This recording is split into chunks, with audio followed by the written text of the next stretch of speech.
Yay. Yay. Hello. Hello. It is me, Dr. Toomer, and this is Dr. Toomer Talks on Tuesday. And welcome and thank you for coming and say hello. If you're here, Chris, thank you for being here. You're here every week, and I appreciate it so, so much. And if you're watching this as a replay, just put hashtag replay.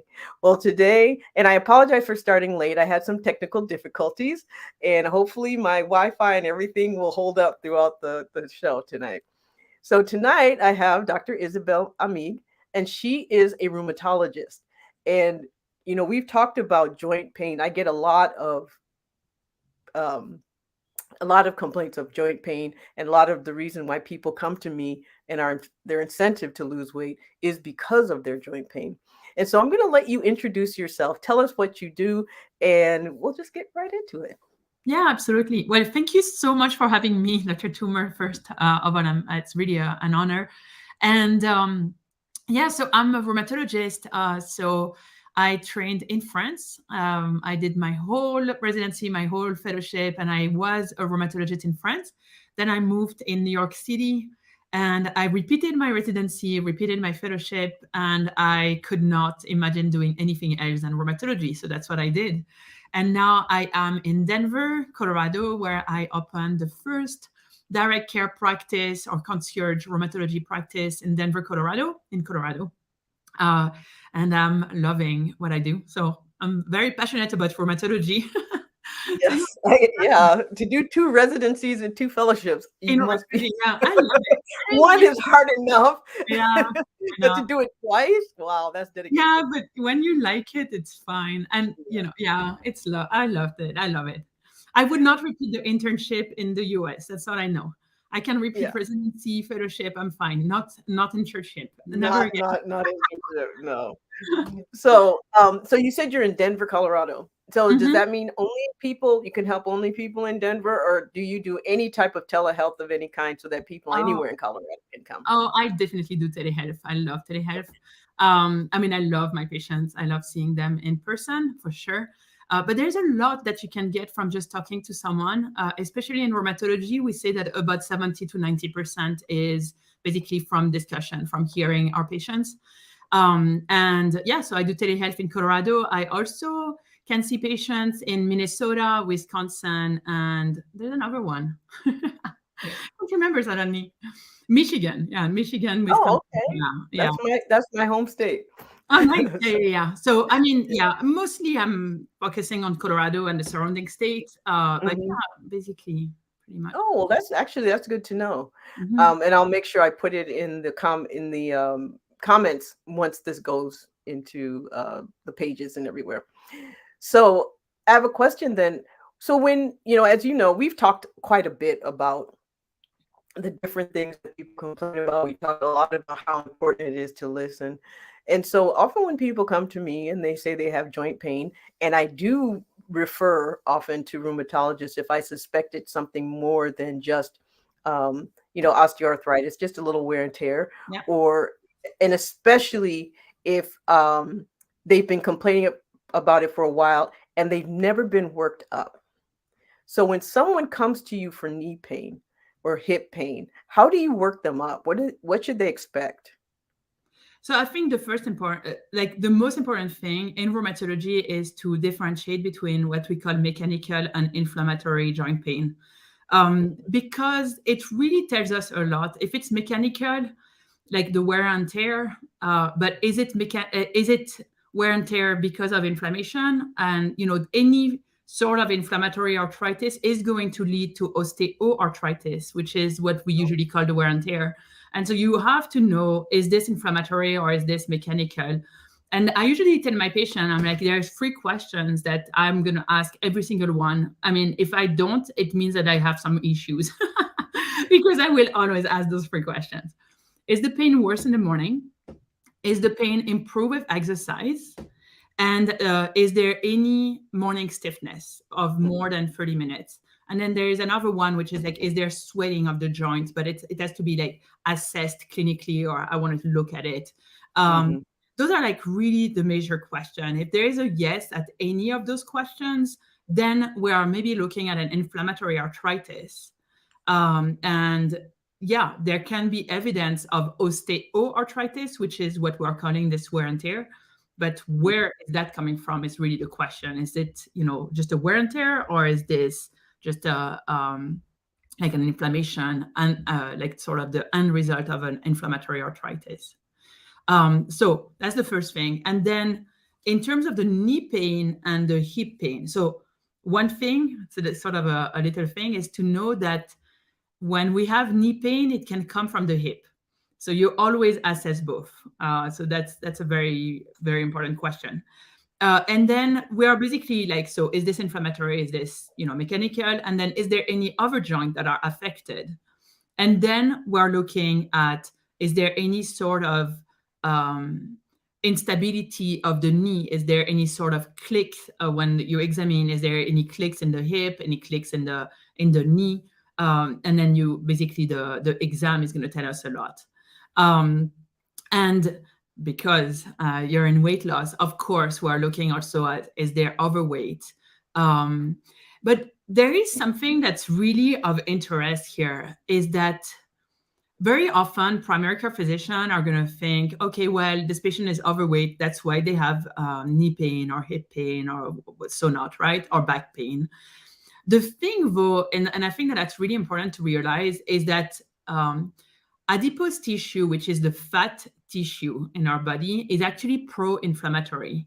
And there is more and more studies that are showing that if you are overweight, and we're not talking about the number on the scale, but really like if you have tissue that's adipose tissue, if you have fat, like if you're Schwarzenegger and you weigh 200 pounds, it's not the same thing than if you are just fat causing that weight.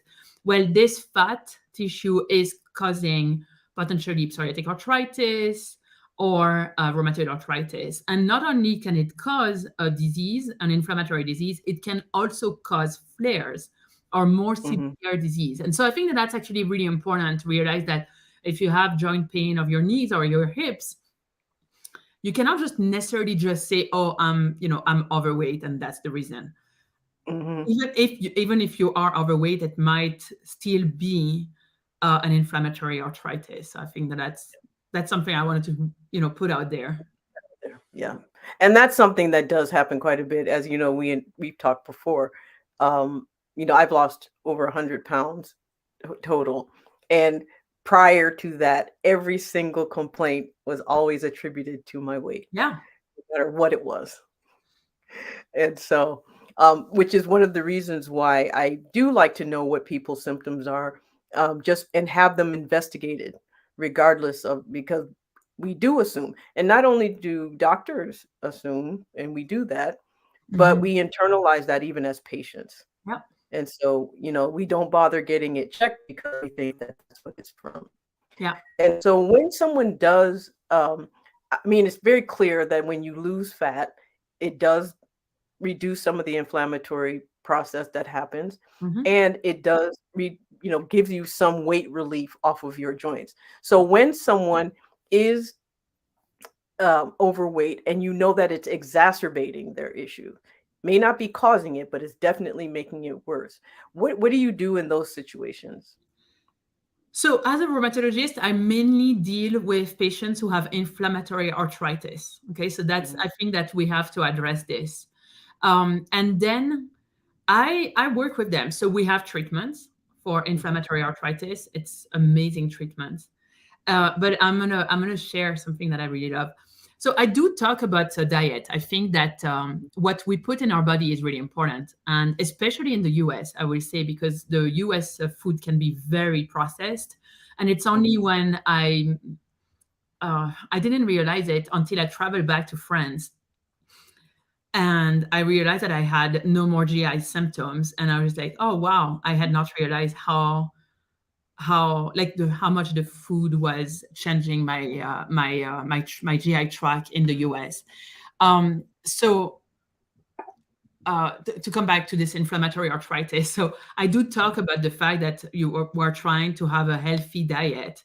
At the same time, I'm French. I live for eating. So it's really important that we enjoy what we eat. So it's not a question of restriction, it's a question of choice. But Mm-hmm. then, and I think you're really someone that I really respect because you are talking about all of those newer drugs, which I am so excited about as a rheumatologist because they really help our patients. And Yeah. I will tell you that I have some patients who have psoriatic arthritis. Less so in rheumatoid arthritis. It's not been as obvious. Let's put it that way. But in psoriatic arthritis, I have had several patients where we changed treatments after treatments after treatments, right? And and then one day I was like, you have those new medications. Like, let's try one of those new medications. So I don't order them, but I refer them, and Mm-hmm. lo and behold, one of them lost 30 pounds in like several months, like a very short amount of time. It wasn't like she had tried everything else before. Well, she had Yeah. no more joint pain, nothing, like none, Yeah. like gone, gone. And the psoriasis was also gone. And we had tried everything to get her to full remission because that's always my goal is full remission of my rheumatologic disorders. But I think it's really cool to see that there are options and that it's not, yes, there's a diet that, yes, we can help, but Mm-hmm. why say no to the medications that are also helping if Yes. then can, improve our health by decreasing the inflammation we have in our bodies. And so, yeah, that's one case. I'm sure there's going to be studies. Oh, there's several. Mhm. I've been seeing it quite a bit. And before we continue, I do want to just say hello to Chris, hello to my aunt Cynthia, and to Tanya, who's here as well. So thank you for joining in and listening and for supporting us every single week, supporting me every single week. But one of the things you did mention about the GLP-1 medications that are now very prevalent with, um, I say, treating the cause of weight gain, because that's really what they're doing. And so when you have people with glucose dysregulation, that glucose dysregulation also causes inflammation, Yeah. and then somehow the mechanism is such that they do reduce inflammation in a lot of different disease states. And I think some of it is because they block what cortisol does. Yeah. Yeah. I agree with you. I keep telling my patients, I don't prescribe it. So I don't prescribe it. I don't own stock. But if I had a crystal ball, I would have bought some stocks in this because it's one of the revolution of medicine to me, Yes. especially in the US. And yes, there are some complications. And yes, it's not for everyone. But I think in rheumatology, I've seen some improvement already in my patients just because they couldn't lose weight. Like none of them, some of them could not lose weight. And then you put Yeah. them on those, and it's like incredible to see this. Yeah. So Yes. yeah, I agree with you. And then So yeah, you see, oh oh, go sorry. ahead. Sorry. Go Well, ahead. I was thinking that, there is this marker that we look in rheumatology called the CRP and the Mhm. ESR. So it's C-reactive protein, and ESR is erythrocyte sedimentation rate, which is like the Mhm. red blood cell come down after 1 hour, and then you just look at it's actually very antique, but you look at the how much they have done in 1 hour. And anyway, Mhm. we see the decrease of this with Yes. so right. I follow my patients with rheumatologic disorder with clinical exam, but also on those markers. And we know that those markers are elevated if you have overweight and Yeah. obesity, and we see them decrease also with those drugs. So just to tie this in, when we are talking about weight loss, I Mhm. mean, it's not about how beautiful our patients are because they are always beautiful. It's really Yeah. about health. And Yeah. I love the name of your institute, right? Total Weight Care, because it's really about the care and health.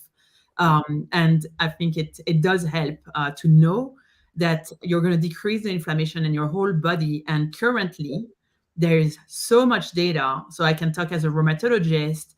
There's a lot of data showing that the fat tissue is pro-inflammatory, can cause rheumatoid arthritis, can cause psoriatic arthritis. But we Mhm. also know that it can cause cancer. So I'm a breast cancer survivor. And I would tell you, like, I will make sure to not be overweight just because of the studies that I've read clearly showing an association. Yes. It's hard. It's not necessarily easy, No. but it's worth it for me. I always have this in my head, which is like, okay, I'm going to stay healthy. get better. So yeah. It's much easier to stay healthy than to get healthy once you're unhealthy. As Mhm. someone had to work very hard to get healthy long before we had help with medications that worked, Yeah, that would have worked very, very well. yeah. But so if someone wanted to find you, how can they do that? So I have several ways to find me, but it's all under Unabridged MD, and I'm just going to explain what it means so that it's Okay. easier to remember.